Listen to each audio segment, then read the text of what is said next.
I was wondering if you could start out just by telling us what is the human biofield? Sure. The human biofield is our body's electrical system, and that's a system that we don't really always learn about.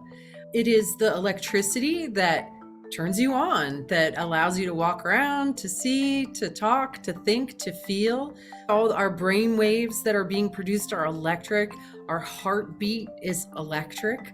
Our bones are actually crystalline structures that make electricity when we compress them, piezoelectric bones. Our blood carries a charge. And even the fabric that makes us hang all together, our fascia, is actually a semiconductor that is sending electric current. So it isn't just chemical and mechanical inside the body. There's actually electricity, electric current flowing through us all the time. And Wow, I feel like we don't know this about ourselves. This doesn't seem like something we're usually taught. It's true, right? But I actually have something that can demonstrate that this is, in fact, a fact. So this Okay. is called an energy stick, and it's got little lights inside of it. It doesn't have any batteries or anything, but it has circuits on the end. And when I hold it in one hand, nothing happens. But when I put my hand on the other end, I complete the Whoa. circuit, and my body's electricity is actually making that go. Right? So we are Wow. absolutely electric. We are Like electric. you're a battery. Yeah, like we're batteries. Exactly. Okay, wow. So once we know this about ourselves, how is that helpful? I know you work with electric biofield to help people with their health, right? Yeah. So this is a little model I have of what the biofield looks like. So we've also been taught that we end at our skin, right? But anything that has electric current running through it actually has a magnetic field around it. And so it's called the biofield, right? Our body's electrical system, and it's shaped like a torus. So a torus is like a bubble, but it has a channel down the middle. And so this part down the middle is like where our body would be. And then this is the magnetic field that surrounds it. And this is a standard shape in nature. Anything that has electric current has a magnetic field, and our bodies are no different.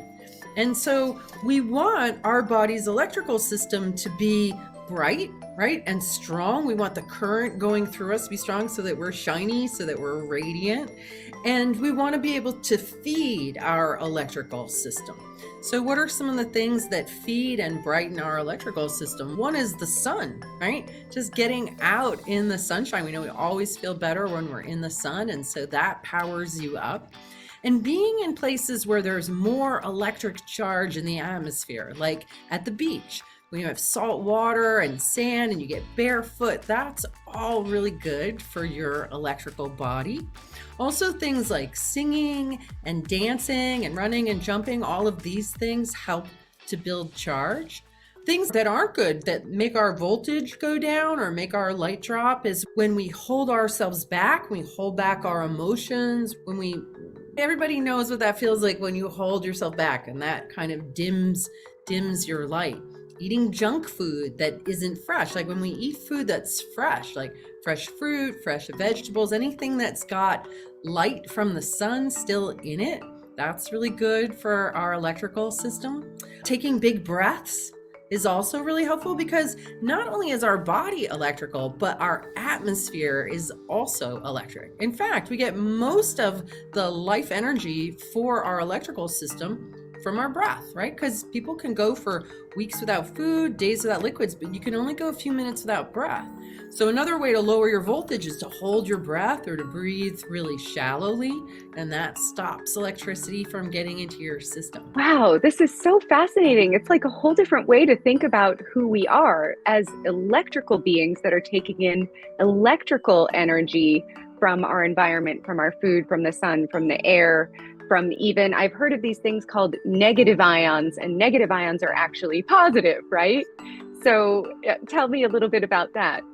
Yeah, negative ions are what you get in nature, right? If you go out into the woods or to the beach, that is the negative charge that comes to us from the atmosphere, from the ground. And this is energy that is upgoing. So it feels good when we feel joyful, when we feel playful.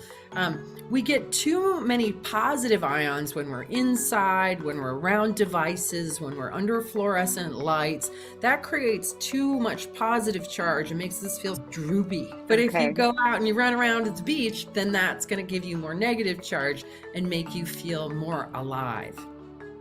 So it sounds like the more we can charge up our actual physical bodies with all the things you're talking about, the healthier we'll feel, the happier we'll be, the more joy we'll have, which will create better lives and ultimately a better world. But I wonder, there are certain things that you're talking about, it sounds like, that do change our electrical charge in our field, like emotions. And I wonder if you can give us any advice about how those emotions have a different charge and what we can do to change them, because life happens. Sometimes we'll feel emotions that feel difficult.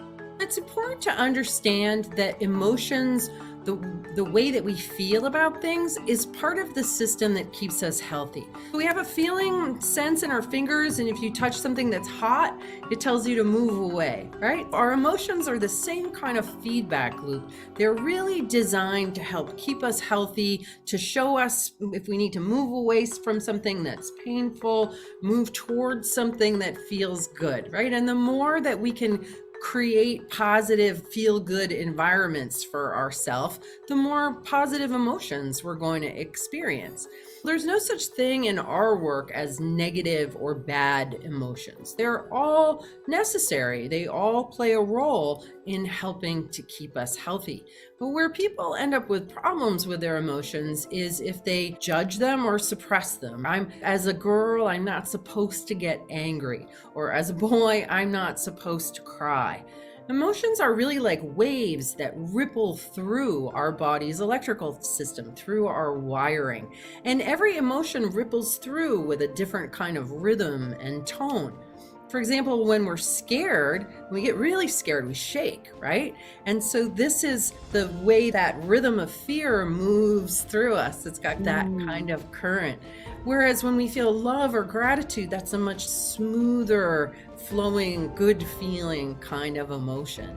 And every emotion, when we can really allow it and figure out how to express and share our emotions in a healthy way, right? There's nothing wrong with emotions, but if we yell at somebody that doesn't deserve it, that's not okay. So we need to figure out ways to allow to be guided by our emotions and what they're trying to tell us, so that we're not putting energy into holding them back and suppressing them. As we get older, that causes inflammation in the body. It causes your electrical system to get all jammed up and in knots, and then energy can't flow through it. It gets hot and it becomes inflammation. And that starts first in your mind and in your feelings. So it's really important to get to know your emotions and be friends with them. One thing that I think might be helpful to know is that what we call anxiety isn't really an emotion per se. It's a feeling. It's some kind of feeling that's trying to come up, but you don't think it's okay, so you're trying to push it down. And when we just call it anxiety, that's not really helpful. It's really useful to ask yourself, if I'm feeling anxious, what is the emotion that's underneath this? What's it trying to tell me? And how does it want to express? Oh, such a great point, because I think so many people, and young people especially, are experiencing what we call anxiety right now, and we don't know what to do about it. So it sounds like, I just love this so much. If we're thinking about our emotions as like having a tone, like an electrical tone, it's trying to tell us something, express something through our body, and how can we allow it to move through and then move to a different tone. I've heard you explain, and I've actually felt you a bit on your massage table with a tuning fork, and explain how you can actually feel different emotions in someone's biofield and then smooth them with your tuning fork. Can you explain how that works? And maybe there's something that we can do on our own to do that for ourselves. Your body, every time you feel something and those waves are going through you, any kind of moving wave will propagate, right? Which means it'll move away. So everybody's had the experience of getting a good vibe off of somebody or a bad vibe off of somebody. And that's because your thoughts and your feelings are producing waves that are rippling out away from you. So we can sense, we can tell when somebody's sad or when somebody's angry just by the way that they feel to us. So what's really interesting about tuning forks is a tuning fork is just a tone generator. It just makes a single tone. For example, this one is 222 hertz, which means it has 222 cycles per second that it vibrates, and it makes a specific tone. But it also produces what are called overtones and undertones, so that you hear 222, but then you hear all these higher and lower frequencies as well, right? So it's not just a single tone, it reverberates outward. So if you take two stones and you drop them into water, those ripples are going to start spreading towards each other, and then they're going to merge. We've all seen that happen. The tuning fork is producing ripples, and your body is producing ripples. And where those waves intersect, you can actually hear it in the tuning fork. If somebody is really afraid and I'm holding the tuning fork over them, I'm actually going to hear the pulsing quality of that fear. So what's really neat about our human bodies that I discovered by playing with tuning forks is that our bodies are actually self-tuning instruments.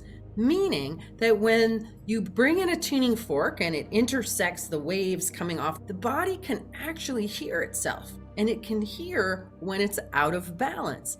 Our bodies are actually designed to be in harmony and to be in tune.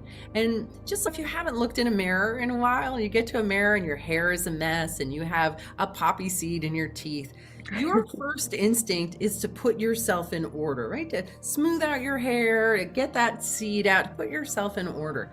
Your body wants to do the same thing. So when it hears itself out of tune, out of balance, it wants to put itself back in order.